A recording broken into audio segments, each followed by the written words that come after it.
मनुष्य जिस वस्तु का मूल्य नहीं चुकाता, उस वस्तु का मूल्य ही नहीं समझता। आज समाज ने धर्म स्थापना का मूल्य अपने रक्त से चुकाया है। इस धर्म का नाश अब सरलता से नहीं होगा।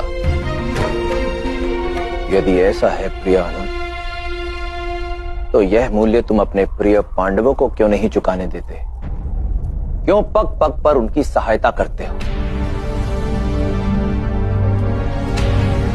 आपका क्या आदेश है दाऊ?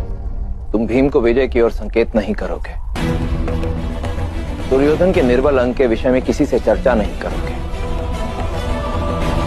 देखो, युद्ध समाप्त होने वाला है, इसलिए मेरी इच्छा है कि एक बार, केवल एक बार, पांडव अपनी विजय का मार्ग स्वयं ढूंढने का प्रयास करें।